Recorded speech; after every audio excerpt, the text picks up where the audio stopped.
ஷபீர், உங்களிடமிருந்தே தொடங்குறேன். தொடர்ந்து சொல்லிட்டே வந்தீங்க விஜய்க்கான வாய்ப்புகள் பிரகாசமாக இருக்கு அப்படின்னு.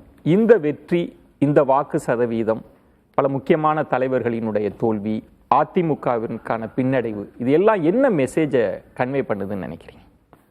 மக்களை குறைச்சி மதிப்பிடக்கூடாது, மக்களை வந்து டேக்கன் ஃபார் கிராண்டட் அப்படின்னு எடுத்துக்கக்கூடாது.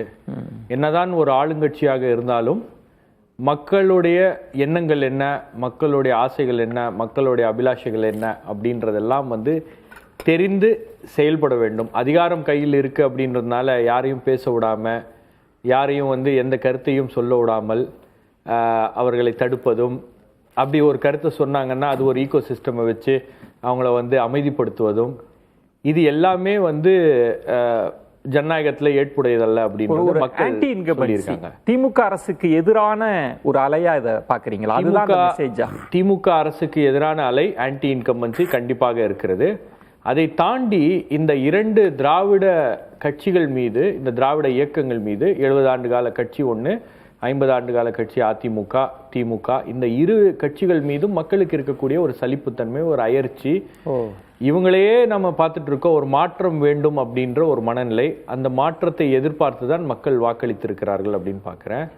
இந்த அளவுக்கு வந்து ஒரு புது பிளேயர், ஒரு நியூ பொலிட்டிக்கல் பார்ட்டிக்கு இவ்வளவு ஆதரவு மக்கள் கொடுத்து, அந்த ஆதரவின் மூலமாக முதல் முறையாக தேர்தலை சந்திக்கக்கூடிய அந்த கட்சிக்கு ஆட்சி அமைக்கிற அளவுக்கு அவங்களுக்கு ஒரு வாய்ப்பு கொடுத்துருக்காங்க அப்படின்னா எந்த அளவுக்கு வந்து இந்த இரு கட்சிகள் மீதும் மக்களுக்கு ஒரு நம்பிக்கையற்ற தன்மை என்பது உருவாகி இருக்கிறது. ஆனா ஷபீர், நீங்க தொடக்கத்தில் இருந்தே சொல்லிட்டு வந்தீங்க விஜய் ஆட்சி அமைப்பதற்கான வாய்ப்பு இருக்கு அப்படின்னு பேசிட்டு வந்தீங்க.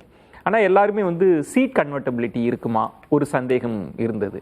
இன்னொன்று, விஜய் வந்து ஒரு கன்வென்ஷனலா இருக்கக்கூடிய எல்லா முறைமையும் அவர் உடைக்கிறார். அவர் புதிய வேட்பாளரை நிறுத்துறார், பிரச்சாரத்துக்கு முழுமையா போகல, சில இடங்கள்ல பேசாமையே வரார்.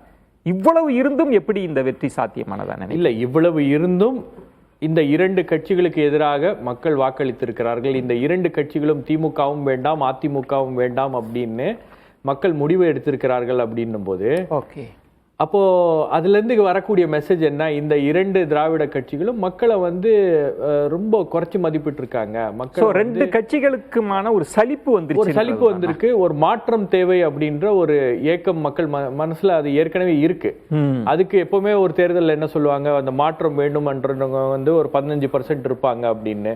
அந்த 15% இருக்கதான் செய்யறாங்க. எல்லா தேர்தலையும் மாற்றம் வேண்டும் அப்படின்றவங்க தான் 15% இப்படி போடுறாங்க, அதிமுக போடுறாங்க, திமுக போடுறாங்க.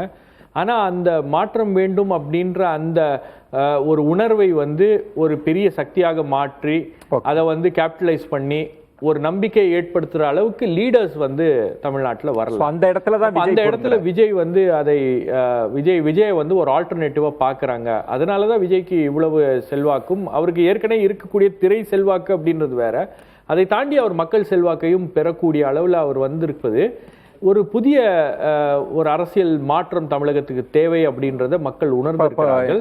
அதுதான் இந்த எலெக்ஷன் சொல்லக்கூடிய ஒரு மிக முக்கியமான ஒரு மாற்றத்திற்கான ஒரு தொடக்க புள்ளி. தமிழகம் அரசியல்ல இன்றிலிருந்து வேறொரு திசையில் பயணிக்க போகுதுன்னு புரிஞ்சுக்கலாம். கண்டிப்பா நீங்க பெரிய அளவுல வந்து எல்லாத்தையும் விஜய் மாத்திடுவாரு அப்படின்னு கிடையாது. ஆனால் இது ஒரு ஃபர்ஸ்ட் ஸ்டெப். ஓகே, உங்களுக்கு இந்த நொடியிலிருந்து தமிழக அரசியல்ல வேறு விதமான சில விஷயங்கள், வேறு விதமான சில முடிவுகள் எடுக்க முடியும். வேற பாலிசிஸை இம்ப்ளிமெண்ட் பண்ணலாம், அல்லது ஒரு புது ஐடியாஸ் உள்ள கொண்டு வரலாம். இளைஞர்கள் பெரிய அளவுக்கு இந்த முறை வந்து அரசியலை கூர்ந்து கவனிக்கிறார்கள். அப்போ இது எல்லாமே வந்து ஒரு புது ட்ரெண்டை வந்து ஒரு நியூ வேவ் அப்படின்வாங்க. அந்த நியூ வேவ்க்கான ஒரு வேர்டிக்ட் தான், ஒரு மேண்டேட் தான். இதுல இன்னும் புதிதா இளம் தலைமுறை மட்டுமல்ல, குழந்தைகளும் இப்ப கவனிக்க ஆரம்பிச்சிருக்கிறாங்க, என்ன செய்யறார் அப்படின்றத கவனிக்க ஆரம்பிச்சிருக்கிறாங்க.